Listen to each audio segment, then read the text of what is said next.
आज चर्चा करेंगे कि ध्यान की उत्तम साधना क्या है।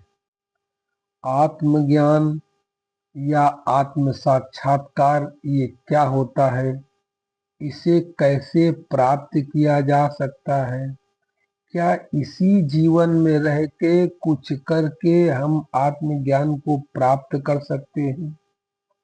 क्या संसार के सभी मानव जाति स्त्री पुरुष किन्हीं भी परिस्थितियों में आत्म साक्षात्कार को प्राप्त कर सकते हैं। क्या अपने अंदर स्थित कुछ यौगिक चक्रों को जगाकर मनुष्य प्रभावशाली बन सकता है। ये सारी बातें मन में आती हैं। इन सभी का उत्तर हाँ है। कुछ ऐसी तकनीक जरूरी है आत्म साक्षात्कार के विज्ञान के विषय में, जिसके द्वारा आदमी अपनी योग्यताओं और अपनी विशेषताओं को बढ़ा सकता है। उसके अंदर इतनी अकूत विशेषताएं भरी हुई हैं इन योगिक चक्रों के द्वारा, जिनको वो जागृत कर सकता है। कुछ न कुछ विशेष ऐसे तरीके जरूर हैं जिससे अनपढ़ कबीर भी महाज्ञानी और तत्वदर्शी बन गए, रैदास भी गुरु बन गए, मुसलमान फकीर भी पीर और साईं बन के पूजे गए। आखिर ऐसा क्या है मनुष्य शरीर के अंदर कि जिसको जगा करके उसकी प्रतिभा निखर आती है। ये पूरी की पूरी कला आपको संतों को रहस्यवादी जो वाणी है उस वाणी के अंदर मिल जाएगी। ग्रंथों में कई जगह आपको संतों की वाणी में कुछ अटपटी सी बातें सुनने और पढ़ने को मिलेंगी, जैसे शून्य गगन की सेज पिया की, शून्य गगन में सेज पिया की। और दूसरा, इला इड़ा पिंगला ताना भरनी, सुखमन तार से बीनी चदरिया, अमी झरत विकसत कमल। इस प्रकार की बातें कुछ सदुकड़ी भाषा में आपको मिल जाएंगी। वो इसी आत्मज्ञान की तरफ इशारा कर रही हैं। अब कवि हो या साहित्यकार हो, इन इन वाणियों का जो अर्थ है वो अपने ढंग से लगाता है, मगर जो योगी है वो जानता है कि इन उल्टे सीधे शब्दों में आत्मविज्ञान के प्रयोगात्मक सभी के सभी रहस्य छुपे हुए हैं। क्रिया योग करने वाला साधक उनको सबको समझता है।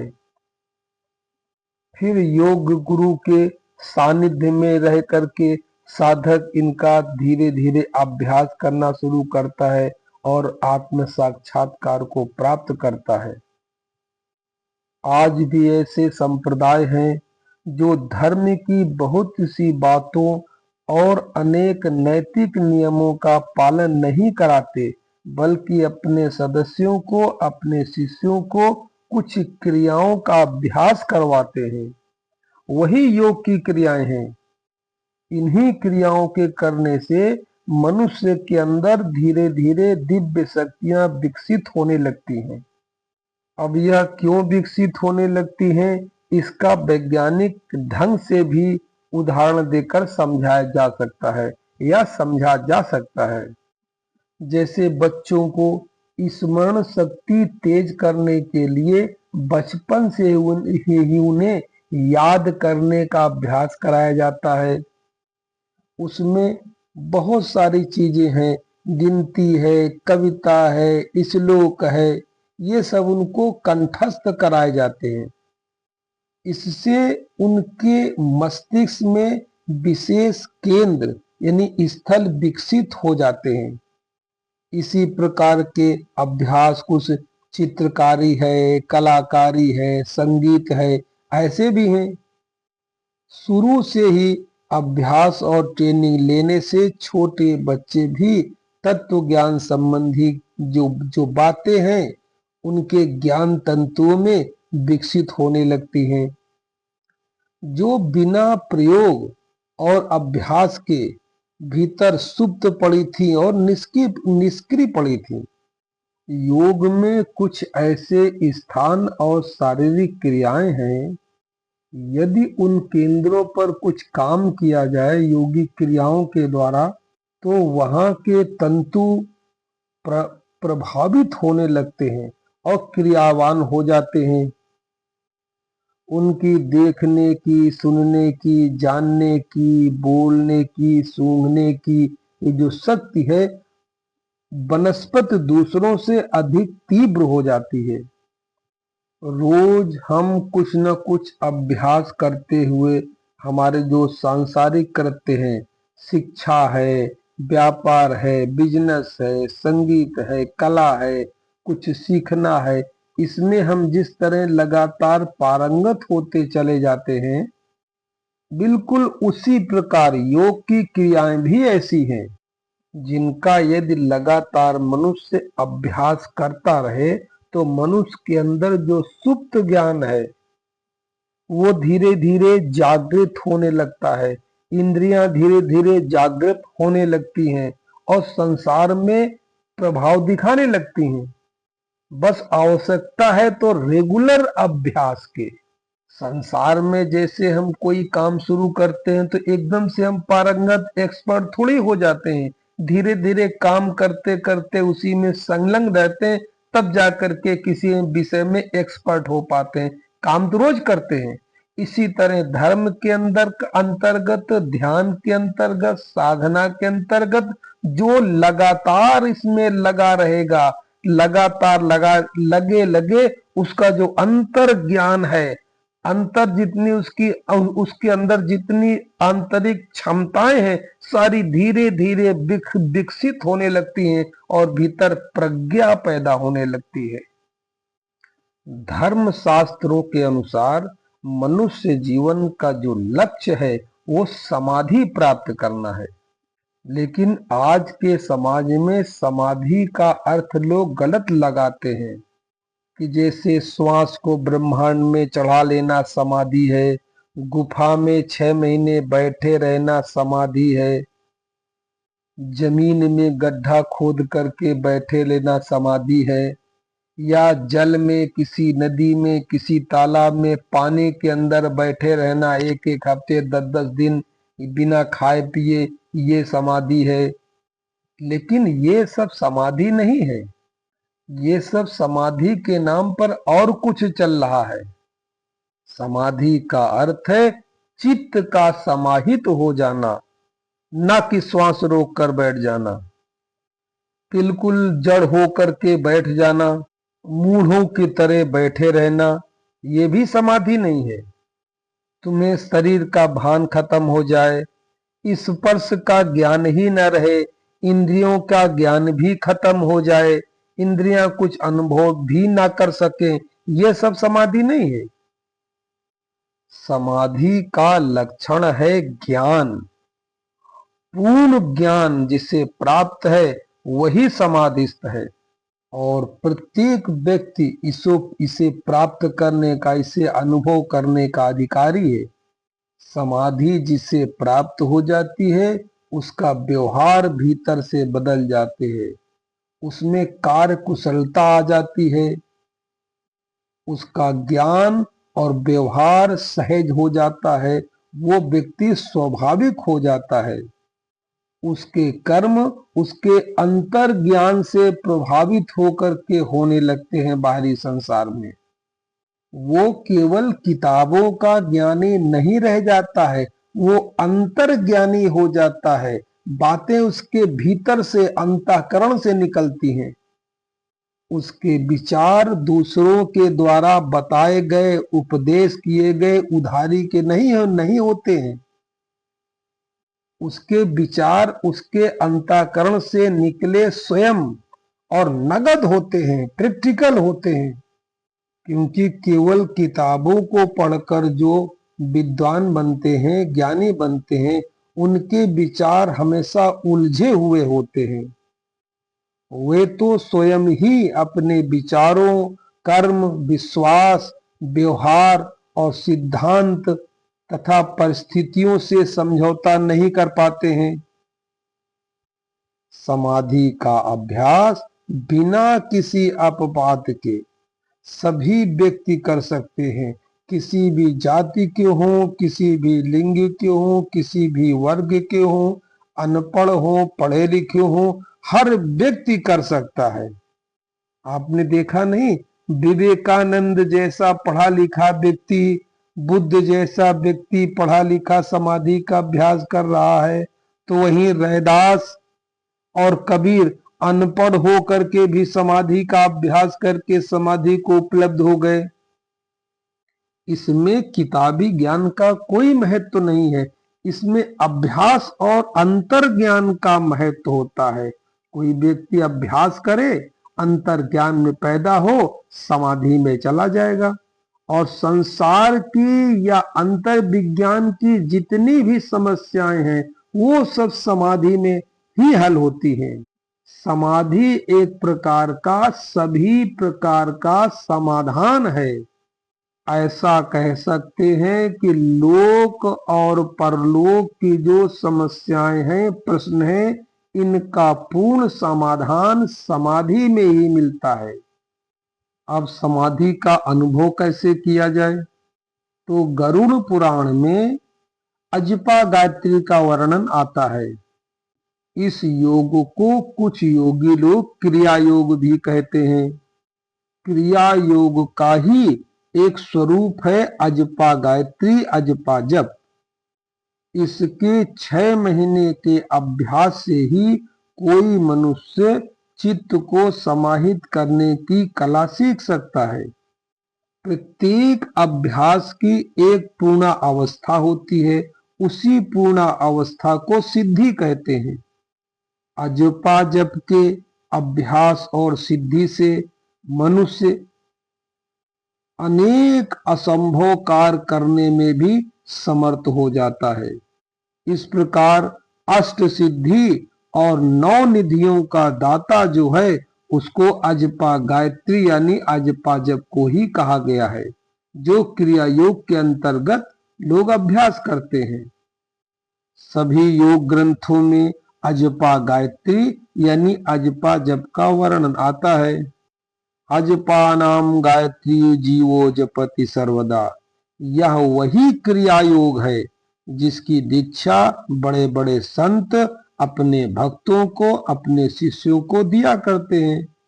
इसी अजपा के ही उच्च पाठक्रम में कुछ और विशेष ज्ञान जोड़कर इसकी उच्च शिक्षा जो अधिकारी शिष्य होते हैं, अधिकारी साधक होते हैं, स्पेशल होते हैं, उनको दी जाती है। इसी वैज्ञानिक क्रिया का अभ्यास योगी जन हिमालय में बैठ करके क्रिया करते हैं। इसी क्रिया का सभी संतों ने अभ्यास करके अपनी भीतर की शक्तियों का विस्तार किया है, विकास किया है, उनको जगाया है। इसी क्रिया के द्वारा भीतर सुप्त पड़े केंद्र जागृत होते हैं, जिसे कुंडली के चक्र कहते हैं। इसी क्रिया योग की दीक्षा जन कल्याण के लिए, मानव के हित के लिए जो ये महात्मा जन होते हैं, ये संसार में हजारों लोगों को दीक्षा के रूप में क्रिया को बांटते रहते हैं।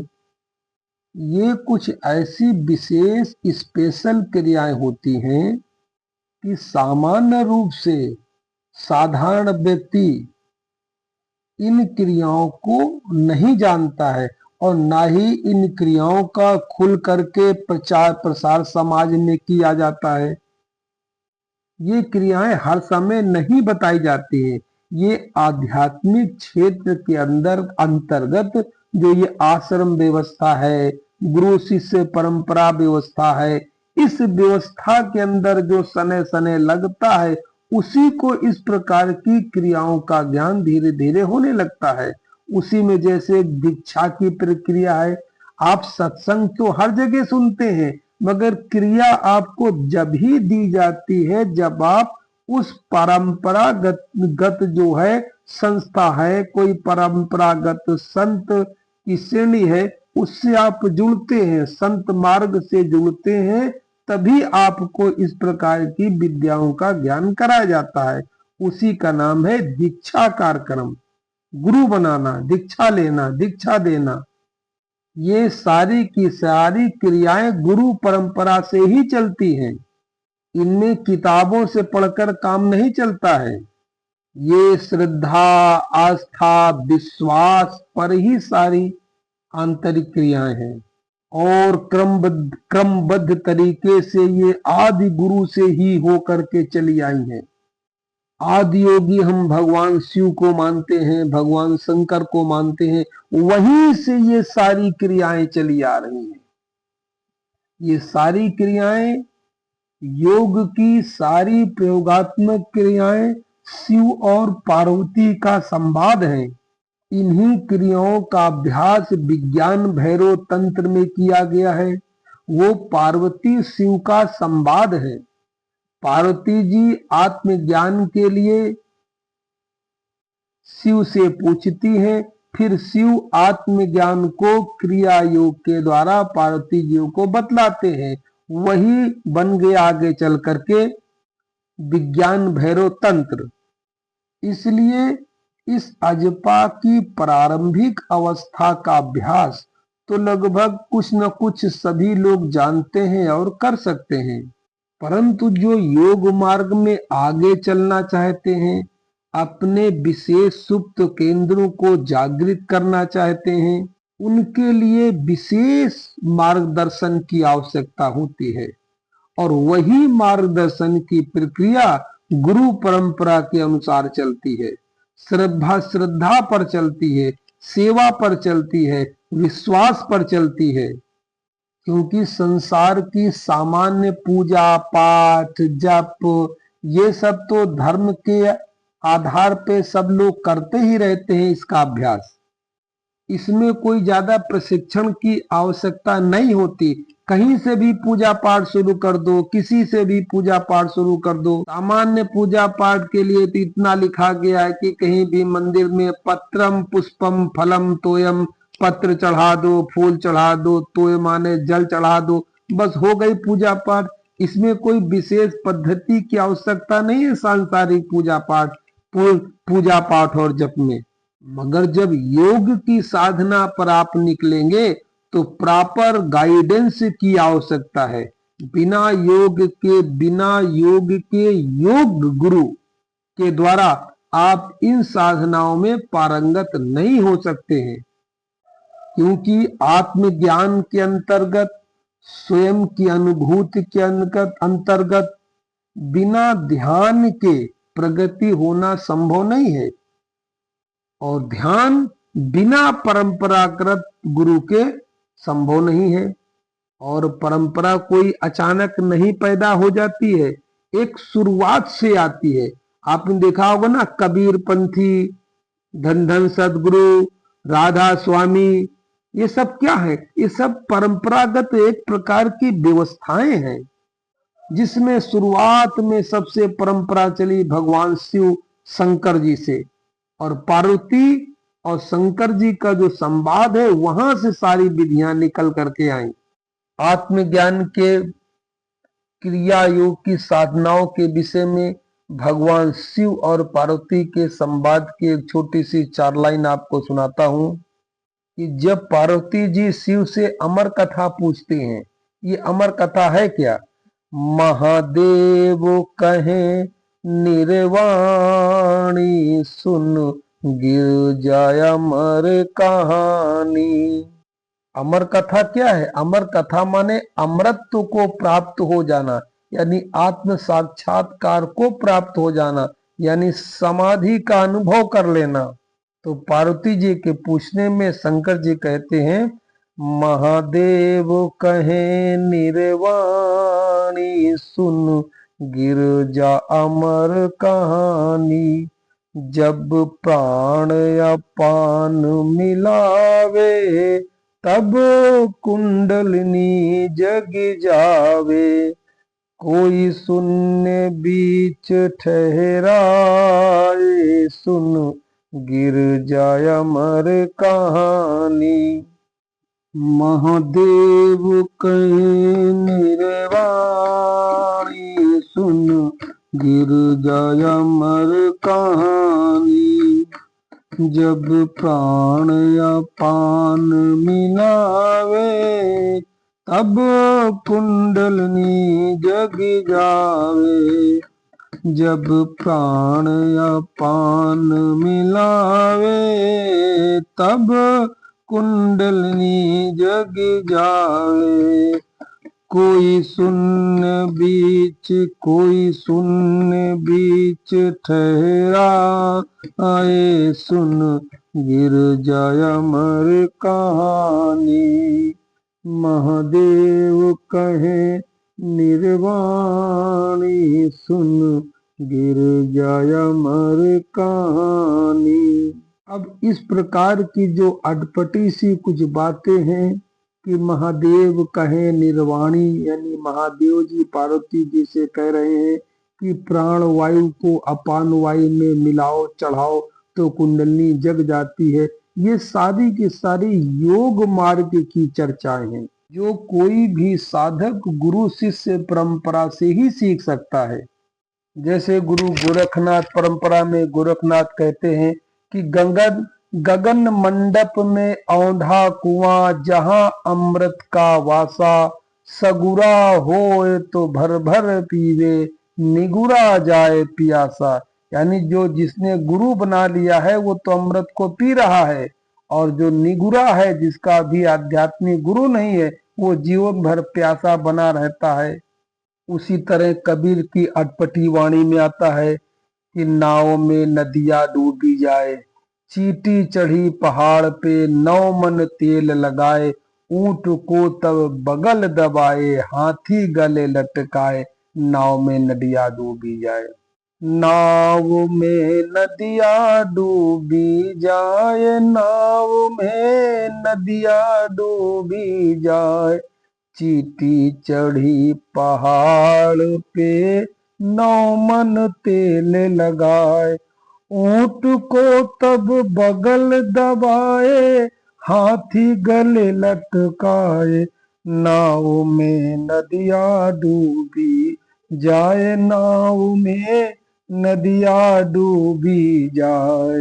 एक चींटी के मूत से बही चली नदी नार, पापी पापी पार उतर गे, धर्मी रहे मझधार। नाव माँ नदिया डूबी जाए, नाव में नदिया डूबी जाए। एक वचंभा हमने देखा, कुएं में लग गई आग। एक वचंभा हमने देखा, कुएं में लग गई आग। पानी पानी सगरा जरीगा, मछली खेले फाग। नाव माँ नदिया डूबी जाए, नाव में नदिया डूबी जाए। कहे कबीर सुनो भई साधु, यह पद है निर्वाणा। जो इस पद का अर्थ लगावे, सो है संत सुजाना। नाव माँ नदिया डूबी जाए, नाव में नदिया डूबी जाए। इस प्रकार जो कुछ संतों की अटपटी भाषा है, सधुकड़ी भाषा है, इसका अर्थ आपको गुरु परंपरा के ही द्वारा विस्तार से समझने में मिल सकता है, और सारी की सारी ये योग मार्ग की क्रियाओं की ओर संकेत करते हैं। आपने मेरे विचारों को बड़े धैर्य पूर्वक इतनी देर सुना, आपका धन्यवाद। मैं इसी प्रकार के धर्म के अनसुलझे रहस्यों के ऊपर अटपटी बातों का क्या अर्थ होता है, किस ओर संकेत करती हैं ये बातें, उस पर वीडियो बनाता रहता हूँ। आपको लगातार मेरा वीडियो देखने को समय समय पे मिलता रहे, इसके लिए अभी मेरे चैनल को सब्सक्राइब कर दीजिए और बेल आइकन पर ऑल पर जाके घंटी दबा दीजिए, ताकि जब जब भी कभी मैं नया वीडियो बनाऊं तो आप तक नोटिफिकेशन पहुंच जाए। धन्यवाद। नमस्कार। मेरा मोबाइल नंबर 9897727441। समयंतर ध्यान, वेदांत कुटी, देहरादून।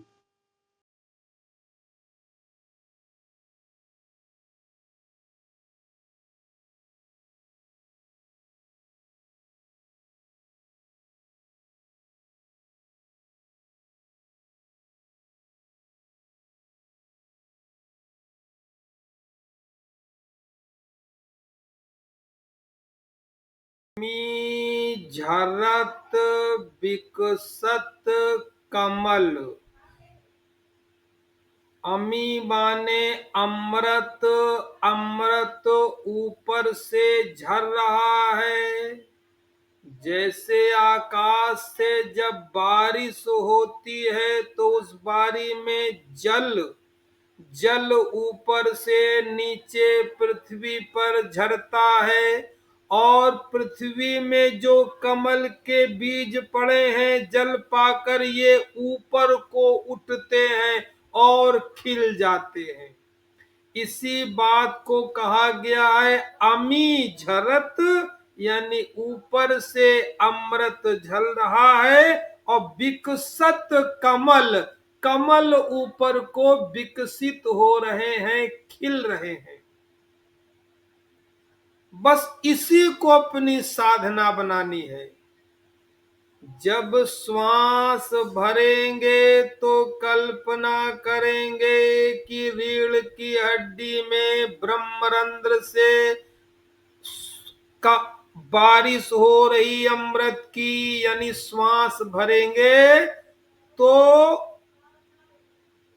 नासिका से श्वास जाएगी ब्रह्मरंध्र में, और ब्रह्मरंध्र में रीढ़ की हड्डी के होते हुए नीचे जाएगी मूलाधार की ओर। अमी झरत, इसी के साथ कल्पना करनी है कि श्वास के साथ नीचे अमृत की बारिश हो रही है। और जब बारिश हो गई सो पूरा हो गया।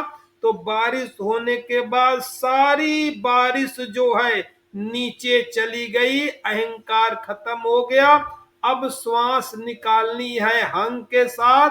तो जब हंग करेंगे तो उसके साथ रीढ़ की हड्डी में ऊपर आएंगे, विकसत कमल की कल्पना करेंगे। जितने कुंडली के चक्र हैं कमल के फूल की तरह सारे विकसित होते जा रहे हैं ऊपर।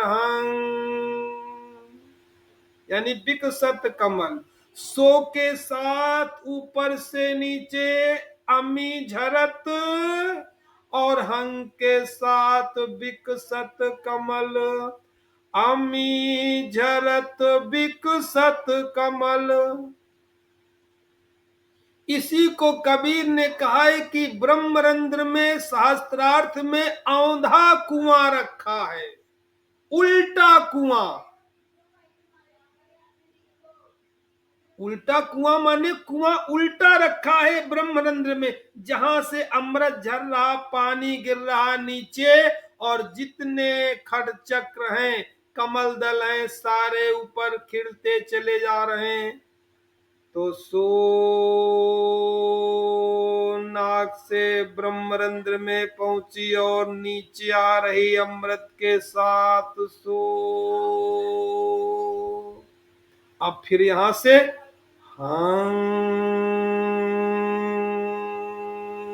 रीढ़ की हड्डी में ऊपर को रगड़ हो रही है। आपको केवल रगड़ अनुभव करनी है, बाकी सब कुछ अपने आप होगा।